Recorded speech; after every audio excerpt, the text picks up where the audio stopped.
It's time to get all your Star Wars news in a single file.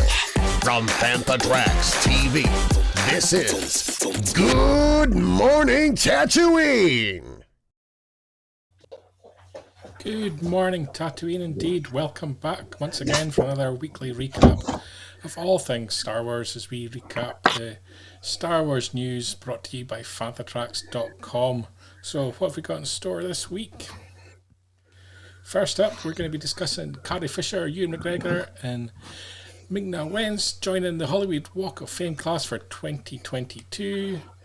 We're going to have a little look at Droids, which arrived on Disney Plus here in the UK. Royal Selangor have been updating their range. They've released The Mandalorian and The Child, and we'll have a little look at those.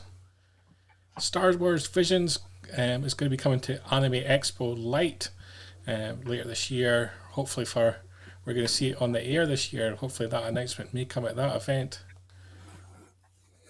Michael Waldron talked Kevin Feige Star Wars film. Although he said it's very early days, he made some interesting comments. And Temuera Morrison has been commenting again on the Book of Boba Fett. The major comment perhaps would be that he's been away working on it for 7 months, which maybe gives us an indication of how big this series is going to be. And lastly, we'll jump over to Jabba's Court, where this week's topic of discussion is the Bad Batch Episode 8 Reunion. Remember, we need you guys to subscribe, ring that bell on YouTube, on Facebook, hit like, follow us, share the content so more people can discover us, and most importantly, comment, whether that's in the YouTube chat or in the comments under the show on Facebook. We'll try and include as much of your comments into the show as possible. And joining me this week to discuss all this news and more, Mr. Mark Mulcaster from Making Tracks. How are you, sir? I'm all right, buddy. How are you, Brian? I'm really good, thank you very much. Obviously, guys know you from Making Tracks, and you would have been recording an episode for release this morning, I guess, with Mr. Newbold. So, what have you got in store for us? So, funnily enough, similar kind of stuff is probably what we're going to talk about today. We do a deep dive into the Bad Batch, and we do a deep dive into the Hasbro toys.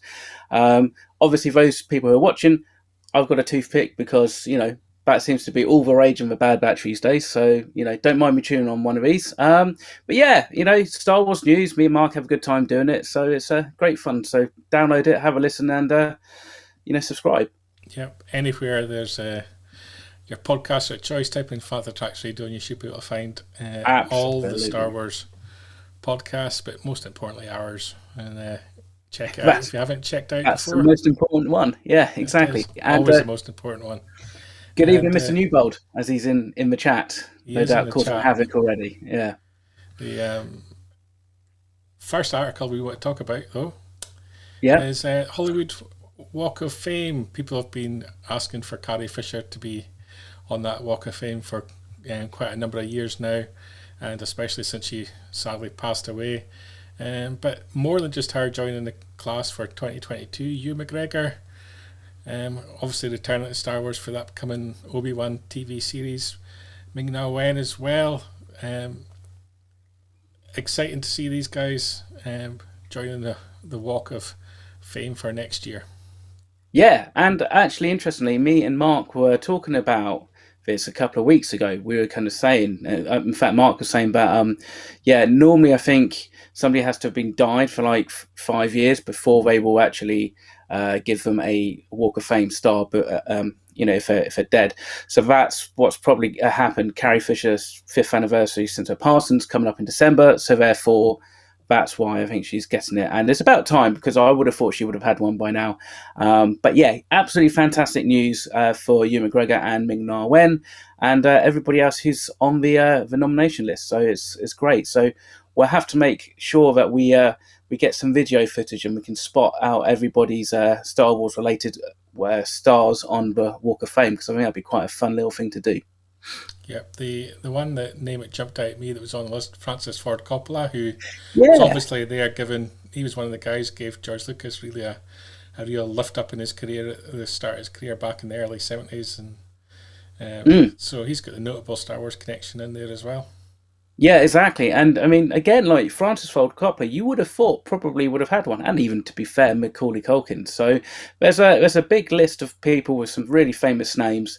But yeah, Francis Ford Coppola, he was the one who was really responsible for making George Lucas write. He kind of said, like, if you want to direct, you need to be able to write as well. So, George was pretty reluctant to do that, but he wrote obviously THX 1138 and American Graffiti first, and then he went on to working on Star Wars. So yeah, Francis Ford Coppola has got a good legacy in Star Wars and Star Wars history. Yeah, Mr. Newbold making a comment there. McQuarrie as well. He needs to be in Yeah, there next. That's another name that's missing from the list. It's someone absolutely. that's really changed the industry as well. Massively, yeah. You know what? I think we should have our Star Wars Walk of Fame. So we should do one. I don't know, maybe by Lucasfilm, by Presidio or something, because there's so many names of famous people and actually not so famous people who've really influenced Star Wars since 75, 76, and they all deserve recognition in one way or the other. Yeah, and that's really the case when it comes to a lot of Star Wars. Is with every iteration, whether it's TV or film, they've really Lucasfilm at its core has tried to change the industry Yeah. to some degree by introducing new technologies, new ways of doing things. And there's so many unspoken of heroes, I guess would be the right term to describe some of them in shaping that industry that go unnoticed behind the scenes as well. Yeah, exactly. Well, I mean, one of my heroes is Ben Burr, and he was basically one of the people that kind of really inspired me to get into TV and film production.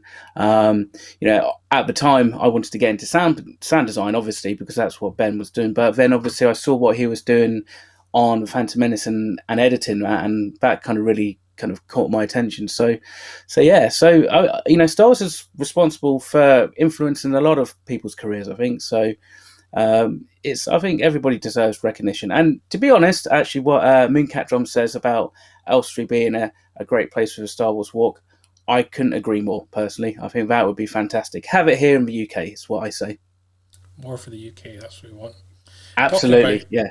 things happening in the UK, the Yeah. classic Star Wars cartoon Droids has finally arrived on Disney Plus, and I guess you're the perfect man to talk about remastering things and Yeah. and and that kind of thing. It's gone through quite extensive work to bring it up to 2022 standards of watching on high definition I TV. would, yeah, I would say so. I mean, obviously, Brian, we know that you're a big fan of droids generally, so Absolutely. I'm sure you were watching this before you watched like the Bad Batch and stuff. But I watched the first episode on Friday. Didn't really get much time for anything else, but it looked really good. I think it even looked slightly better than Ewoks, and they did a really good job with Ewoks. The sound was a little bit muffled. I think we could have done a better job with that. But again, I suppose you've got to weigh up how much investment and time you need to put into this for a series that just is probably a curiosity for some people, and obviously for other older fans, it holds a slightly more kind of a dearer place of nostalgia. So, I mean, I'm really happy that it's on there. That's the main thing. We've got it. So, I noticed some comparisons that the Boba Fett fan club posted comparing. Yeah. I think they compared the VHS release to the Disney Plus release, just to sort of the color corrections and all that kind of work on it. Was yeah. quite impressive.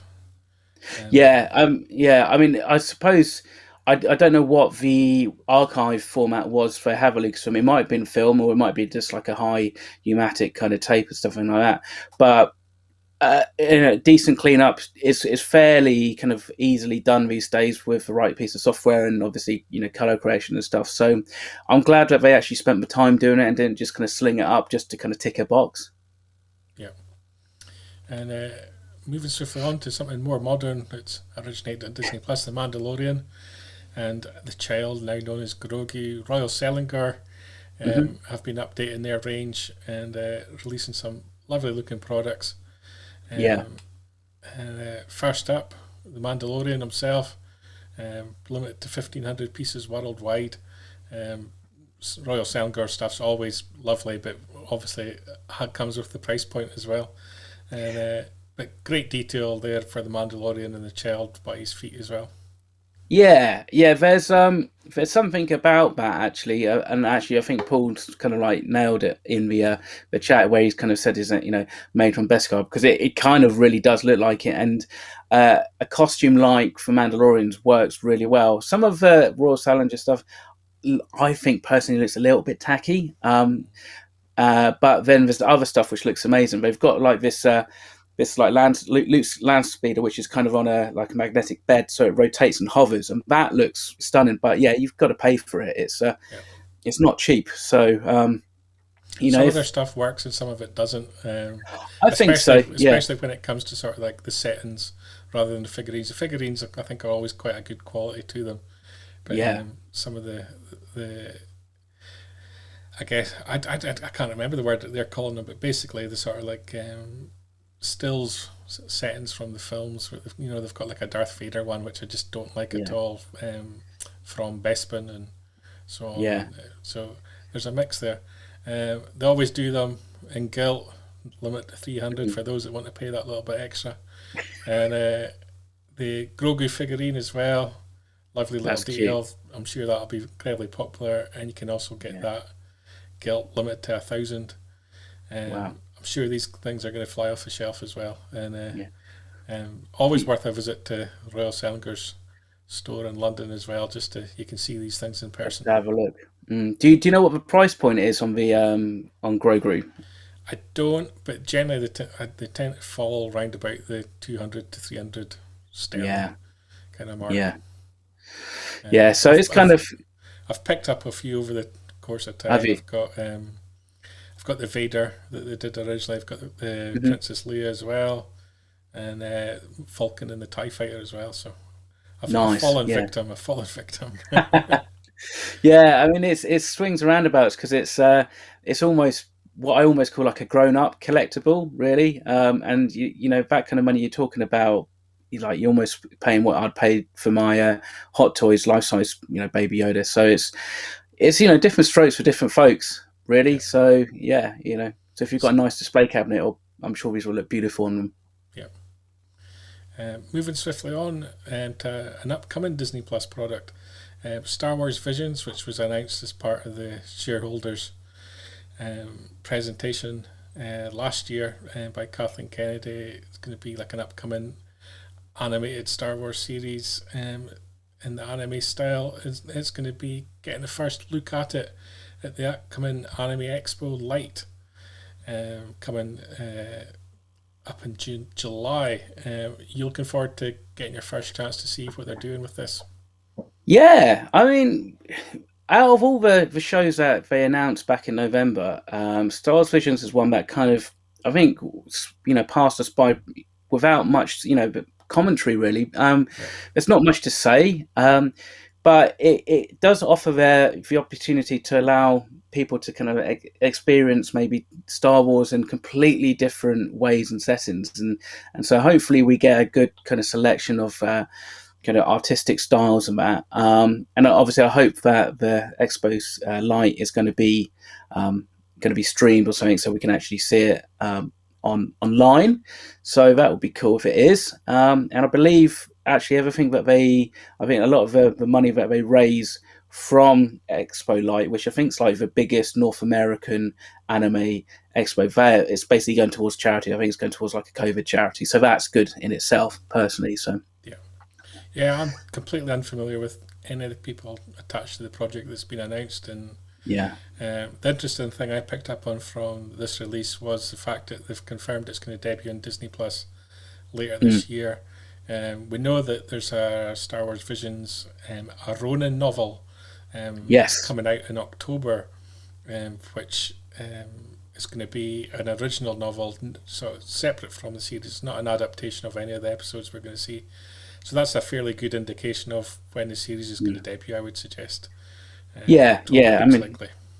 Exactly, because we've kind of got that dead area at the moment, because the Bad Batch would have been finished and the Book of Boba Fett is still going to be starting later in the year. So Visions probably slots straight into that. It'd be interesting to see if we just get one episode per week or if it's going to be a couple, because if they're short, they might be like 2 or 3 minutes, or I don't know, maybe maximum of 10.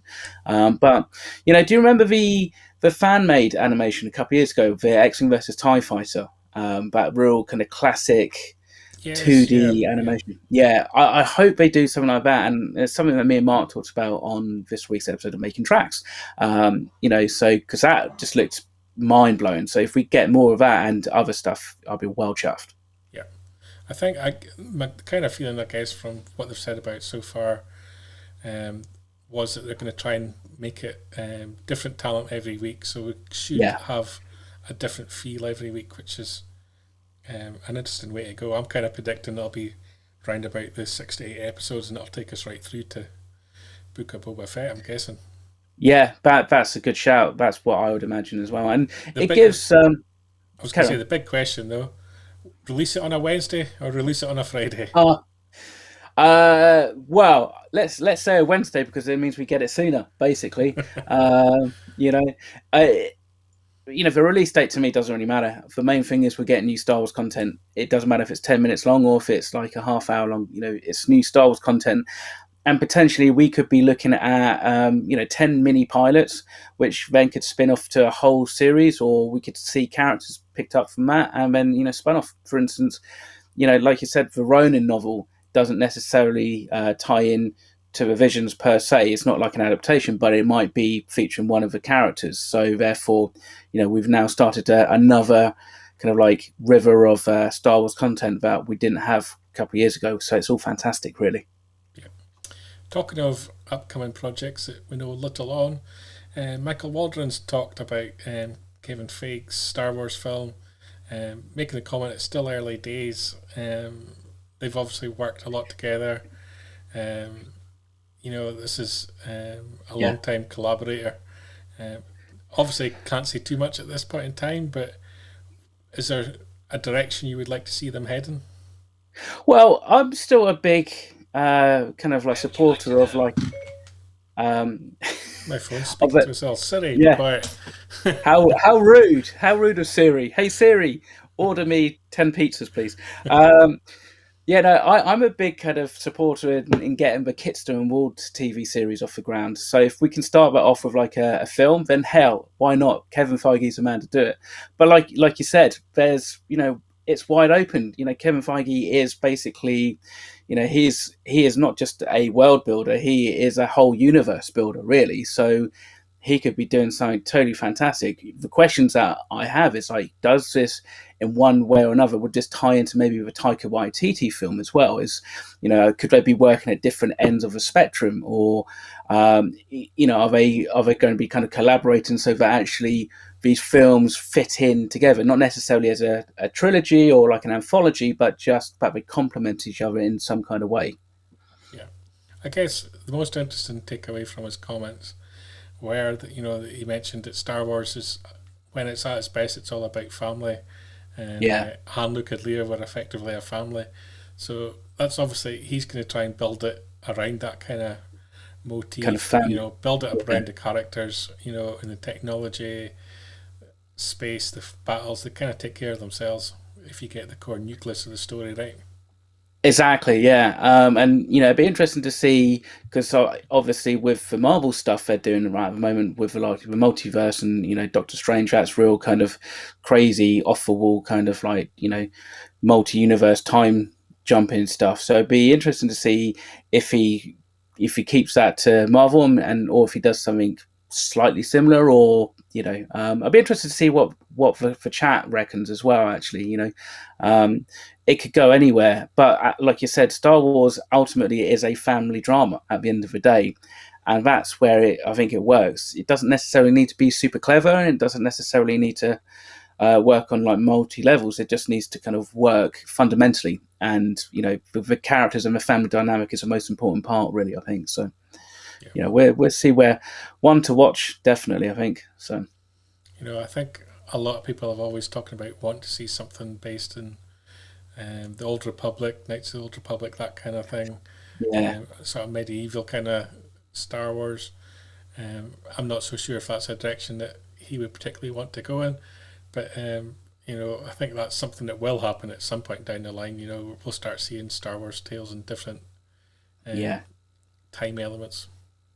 Yeah, exactly. And I mean, it's still a way off. So I suppose things like the Mandoverse need to kind of play out a little bit, and also the High Republic Yeah. as a series, because that is, that's fertile ground at the moment for films. I think it's always difficult to start Star Wars in a book and then take it into film. But like you said, it's an area, it's a time period that we haven't really explored before cinematically. So therefore, why not? I mean, I'd love to see something kind of Old Republic, or even further back. But judging by the logos that they used for the Taika Waititi film when they announced that looks like it's going to be super early in the kind of a galaxy timeline. So Kevin's might be something completely different, So who knows? What about you? Would you be happy if it was kind of set in that OT era still, or do you think it's that's pretty well mined now and we need to move on to different time periods? I feel that every project needs to find its own place Yeah. rather than try and replicate something that's come before or fit into someone else's story. I say this as I'm enjoying the High Republic stuff, but it has overpowered the whole of Star Wars publishing, and that what else is happening in Star Wars publishing, and really, people would struggle to say anything novel wise that's happening. You've got the end of Thrawn, what's coming next? Really, there seems to be no plan or anything for everything else. So you don't want to start adding more on top of that, I don't feel. You go back to Old Republic, Knights of Old Republic, that kind of stuff, and you're then having to make something look like what someone else has done before you. Yeah. Where, a clean slate, something new, something different. I like the idea of something medieval, ancient. I'm a big fan of like everything sort of Game of Thrones and all that kind of stuff that touches into that kind of classic eras, old Merlin kind of Knights of the Round Table kind of stuff. It's always stuff that I've enjoyed. So I would like to see something like that. I don't know if they're the right team for it. I'm not sure who would be the right team. I kind of the two Davids that were the Game of Thrones guys seem to be heading that direction. And that's gone. Certainly. Yeah.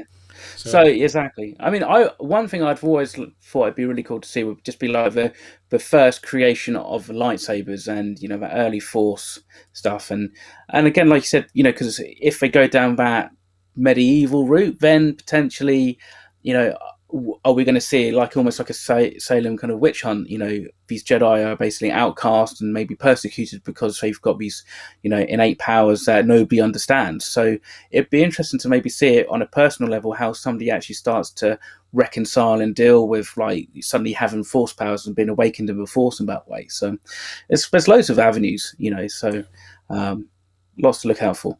Yeah. A project we know a little bit more about, but not too much.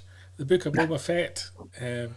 Temuera Morrison's been talking a lot lately, little snippets coming out. Actually, he was promoting a Polynesian spa, which I'm not entirely 100% sure I know what a Polynesian spa is. My only contact with anything Polynesian was the Polynesian resort in Disney World, which I'm pretty sure is nothing like anything really Polynesian. So back in his hometown of New Zealand, he mentioned that he'd been away for 7 months filming the Book of Boba Fett. Very difficult to gauge in the current climate. How big does that make the series of the Book of Boba Fett? Because obviously COVID is slowing every production down massively. But it kind of lends itself to the idea that it's going to be similar in size to Mandalorian, and which is interesting because when it was initially announced, nobody really knew whether it was a one-off kind of thing or whether it was going to become a series. So it seems to be a pretty substantial series.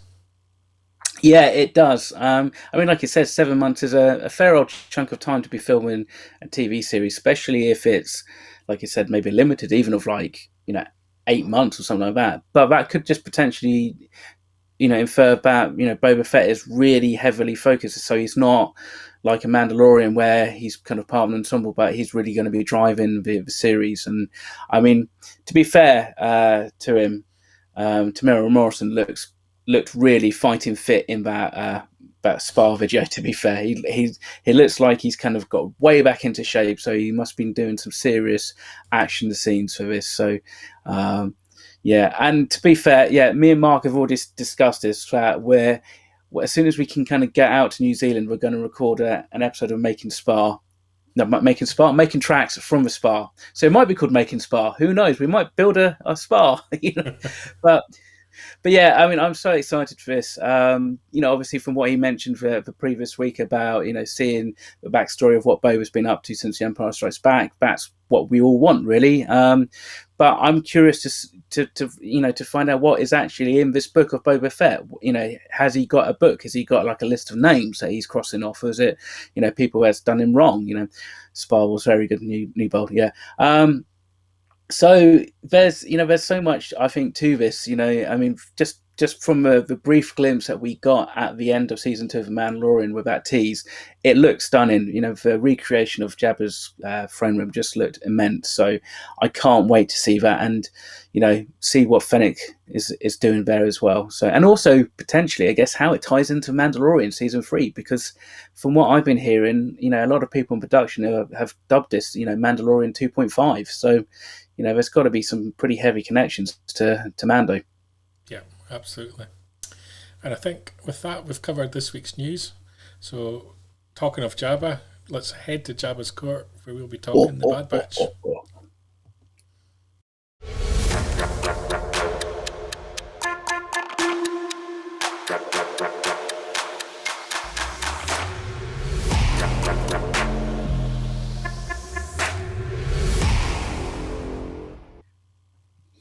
So this week on the Bad Batch, there's a wall. Terrible. No. What happened there? I can change it. What we're going to go for? You've hit a wall. There you go. We're going to have to go for something different. Seeing as the illusion's gone, that's a terrible one. Yeah. God, at least it wasn't Pornhub or something like that. Stars. We'll go for stars. Yeah. Technical trouble there. So, Book of Boba Fett. What we're saying about it, Book of Boba Fett, Bad Batch rather, episode 8. Yes, it's better that we talk about that.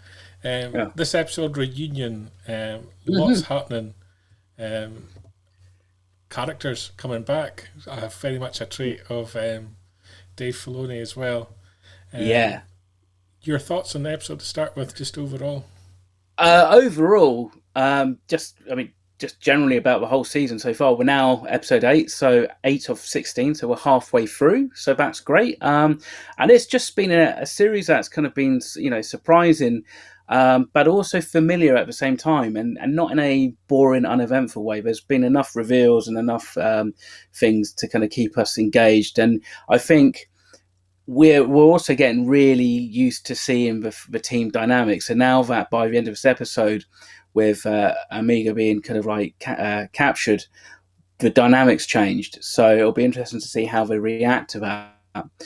But I couldn't be happy with the Bad Batch. I think we've really knocked it out of the park just generally. And this episode, it worked on so many levels. I loved the scale and the scope of them being able to actually like use this abandoned Jedi cruiser as a battleground, and kind of done it in a way that was different to how we saw it at the end of the Clone Wars in season 7.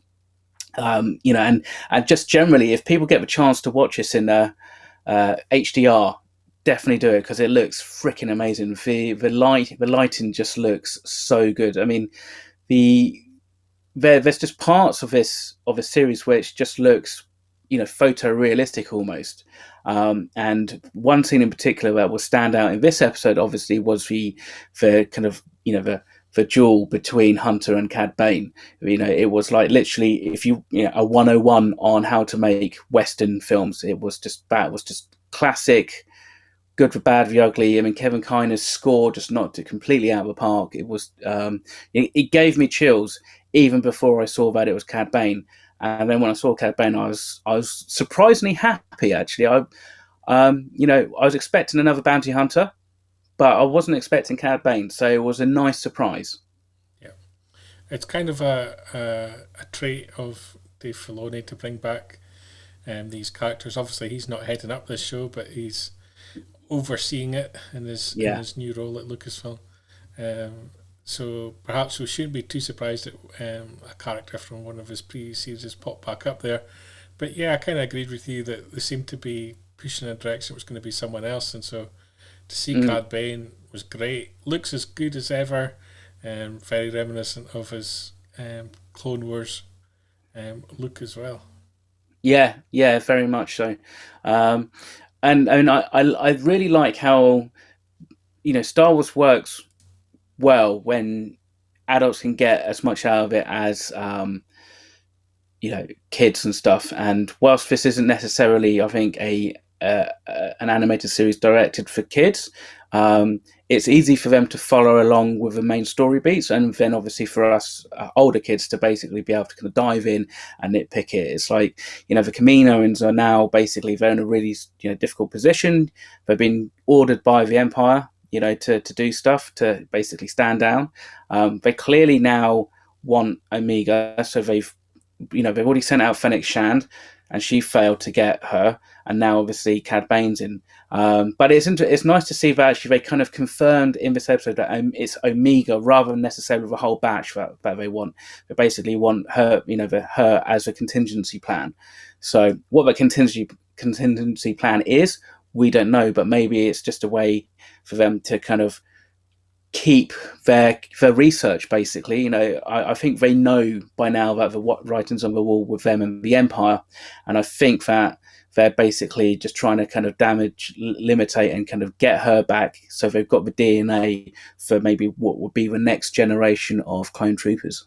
Yeah, I think when you kind of touched on there in terms of the sophistication of the whole series, I think if you compare this to Star Wars Resistance, all this stuff is really targeted towards kids, but you can do it in a way which appeals to the adults as well. Just the difference in standards in terms of the animation on Resistance to this is just, it's miles apart.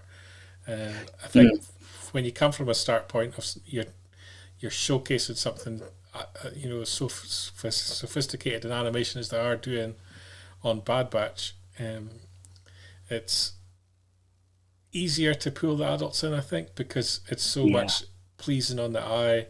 You've got amazing sound from Kevin Kleiner. There's a real sophistication to what they're doing, and they're striking that right balance between something that adults appreciate, something that the kids can understand as a talent in itself, and they seem to be doing this wonderfully with this series. Yeah, they do. I mean, and actually, if you bring up Resistance, I think having watched just one episode of Droids this week, you really see where Star Wars kids cartoons work, like Droids and Ewoks, and then where it kind of doesn't work, which was Resistance, basically. And I think if they just accepted what it was going to be and not try to kind of make it anything but it wasn't, then it may have been easier for everybody to accept what it was. But yeah, I think that we really need feature-length Bad Batch or Star Wars stories in this animatic style. I think for 27 minutes work for the episodes, but there's so much potential for us to kind of see some amazing stories, even with the original trilogy characters animated in this way. I think would be fantastic. There's everything about it, the scale, the scope, the lighting, the sound just works, and it feels mature without kind of feeling like we said, it doesn't appeal to kids. So it's great fun. It's really good. You mentioned a light in there, and you can see it just in that one frame there up on the screen just now. Just the amount of work it's gone into that single shot, is pretty amazing. Looks beautiful. So sophisticated in the way that it's been done, and is become something of Filoni's trademark, I think, with any series that he's involved in now. Bringing this highlighted level to Star Wars, and it's very possible, I think, you could see this transition into movies, and there being Star Wars animated movies. I think I can't see why that wouldn't happen. You know, if you give one of these productions the kind of budget you give a Pixar film, Yeah. why God, not? yeah. Why not? You know? Yeah. I mean, or even, keep it, stick it on Disney Plus, but do like Shadows of the Empire or something like that, or news stories. Obviously, I mean, there's so much that you could do from Legends, but also you could just animate anything, really. You could pull out, a run of the Darth Vader comics and do it like that. I think there's so much that you could do in this style. And there's a man himself, a man of a hat, and I think we need these kind of characters back from the Clone Wars as well. I mean, it didn't feel forced. I think sometimes it can feel forced when you're kind of pulling these characters from one series into the next, but it's very easy to forget. But the Bad Batch is so close to the Clone Wars; it's kind of natural on a time scale that these characters would overlap. We're not talking like 10 or 15 years after the events of Revenge of the Sith. We're talking months, so it makes sense. And you probably wonder, there's probably a finite amount of bounty hunters in the galaxy at that point. Boba Fett's still going to be too young. Bosk, maybe, he might be around with that. And so, but I think Cad Bane works because it's that Clone Wars connection, and I think it helps to reinforce those ties again. Again, it's like, I think we said this before, making tracks. It's almost like this is Clone Wars Season 8 rather than, Bad Batch Season 1. Yeah, and, we talked earlier about, maybe creative finding their own space in the timeline that they can make just theirs, and Filoni kind of has sort of carved out this kind of 15-20 year kind of period that crosses the from the prequels through the original trilogy. He's kind of made that as kind of his kind of hallmark kind of area that he can stamp his foot on, and having these characters easily transition from show to show really shows that. Yeah, and I mean, you think about it, it's clever that he's got this, and then he goes on to Rebels, which then is button up with Rogue One, and you've got characters like Saw Gerrera who are in Clone Wars, and then it's in here and mentioned in here, and then goes into Rebels and is in Rogue One, and is suddenly becoming a really influential character, and then he starts life as animation. So it's really kind of fantastic to see how this is all moving, and I mean it's great also just from like a character perspective from this episode. You've kind of got both the leaders of the main group. So you've got Crosshair, who's been injured, and you now got Hunter, who's been injured at the end of this episode.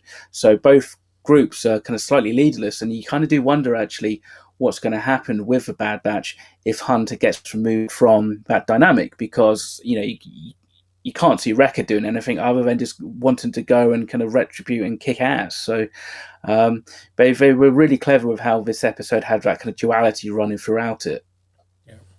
And where would you like to see the series go next? Well, I mean, obviously the next big thing is for, I guess, to find or rescue Omega. I'm all for happy endings that they find her and they rescue her and it's all that. But it'd be interesting to see, like, the next 8 episodes be a completely fruitless search. And so actually, we've seen so far in this series that things get resolved pretty quickly. So like a problem in one episode kind of gets resolved or, dealt with fairly quickly. They did that with inhibitor chips. So it feels like they're kind of ticking off lots of kind of baggage that was brought over from the Clone Wars, and then obviously they've now got a bit more space to kind of play around. So the hunt for Omega could go on for ages. I mean, they've got to go back to Kamino, as Newbold says, and so that, I guess, is where it's going to end up. And I guess there's going to be some proper showdown between Crosshair and Hunter at some point. I'm not sure if I actually really want Crosshair to kind of come back or be redeemed and kind of rejoin the Bad Batch. I quite like the idea of maybe his inhibitor chip actually failing, because again in this episode he got a couple of knocks to the head, so it'd be interesting to see if his inhibitor chip fails, but yet the indoctrination of the Empire kind of maintains, and so he carries on as a soldier for the Empire even without an inhibitor chip, which would basically make Admiral Rampart's kind of point, but actually you don't need these chips even stronger. Yeah, Okay, I think on that note, with the Bad Batch chewed over, we can call it a wrap for this week. One final plug for Making Tracks. Yep. So Making Tracks normally drops Tuesday evenings weekly.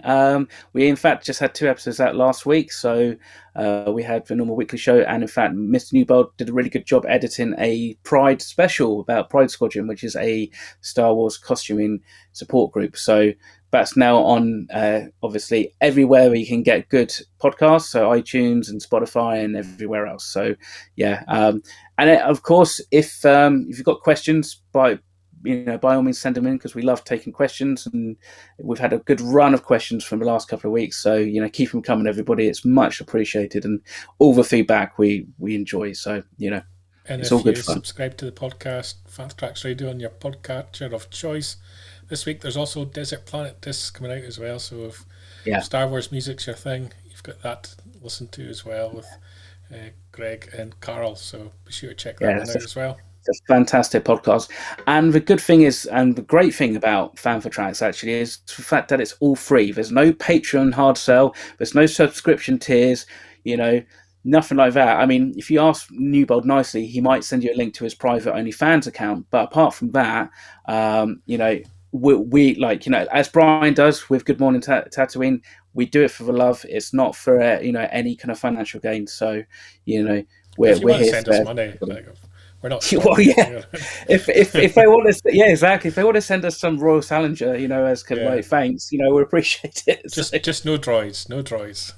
Exactly. Okay, thanks for joining me, Mark, and we look forward to having you back on the show soon again. Anytime, Brian. You take care. Okay, thanks everyone for the comments. See you next week. Keep up to date with the latest Star Wars news each and every day on FanthaTracks.com.